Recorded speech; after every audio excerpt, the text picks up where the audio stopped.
បើពុកម៉ែបងប្អូននៅពេញចិត្តវីដេអូប្រភេទកម្រនេះសូមជួយ share ឲ្យម្នាក់មួយផងដើម្បីលើកទឹកចិត្តដល់ admin នេះជាសកម្មភាពរបស់កសិករកម្ពុជារបស់យើងគាត់ភ្ជួរស្រែដោយប្រើនឹងគល់ហើយនឹងគល់របស់គាត់នោះគឺពិសេសមែនតើគឺគាត់ប្រើនឹងគល់ភ្លុះ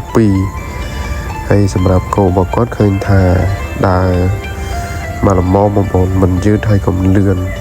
តែដីនេះរៀងតឹងតិចដែរមកដោយសារតែដី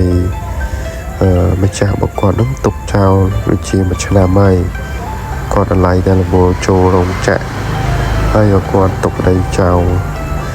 ហើយនេះជាសកម្មភាពរបស់កសិករខ្មែររបស់យើងគាត់ធ្វើការភ្ជួរដីនេះដូចជាគិតទៅវាចិត្តកន្លះហាត់ឯហ្នឹងបងប្អូនតាម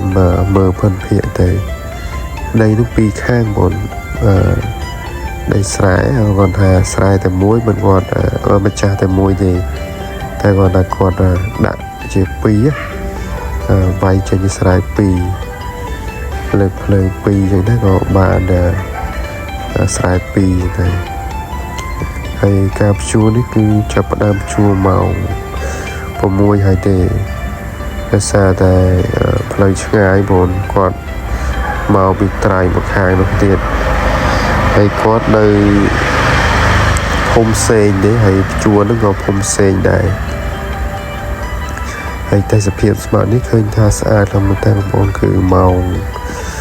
ហើយមិនទាន់7ទេម៉ោងពួកអីនៅតិចដែរស្មាតនេះហើយវីដេអូនេះគឺកម្រខ្លាំងណាស់ពុកម៉ែបងប្អូនសម័យឥឡូវនេះគឺលែងមានហើយសម័យយើង2025នេះគឺ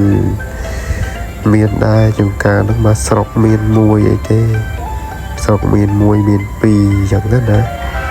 បើតាមខេត្តខ្លះសង្កត់ថាអត់មានក៏មានដែរភាសាតែសម័យឥឡូវនេះគេច្រើនដែរភ្ជួរគោយន្តភ្ជួរអត្រាអីចឹងទៅ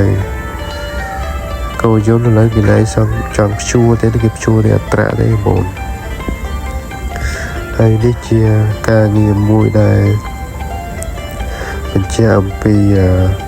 អនុស្សាវរីយ៍ល្អសាវរីយ៍កំសត់របស់ពុកម៉ែបងប្អូនខ្មែររបស់យើងសម័យមុនគឺមានតែរទេះគោមានតែរនាស់មានតែអ្នកគុលហ្នឹងគឺសบายពេកបងប្អូនភាសាតែយើងមិនចាប់ពាក់លុយគេទេជំនាន់នោះមានបណ្ណាហូបប៉ុណ្ណឹងមានបណ្ណានិយាយទៅដូចថាចាយប៉ុណ្ណឹងអញ្ចឹងណាហើយវីដេអូមានតែប៉ុណ្្នឹងតែសង្ឃឹមថាពុកម៉ែបងប្អូនពេញចិត្តវីដេអូប្រភេទកម្រនេះជួយ share ឲ្យ admin ម្នាក់មួយគាត់ដើម្បីលើកទឹកចិត្តនិងធ្វើការបន្តដើរថតវីដេអូកម្រនេះទៀតអញ្ចឹងមានតែប៉ុណ្្នឹងទេពុកម៉ែបងប្អូនសម្រាប់ការទស្សនាវីដេអូនេះ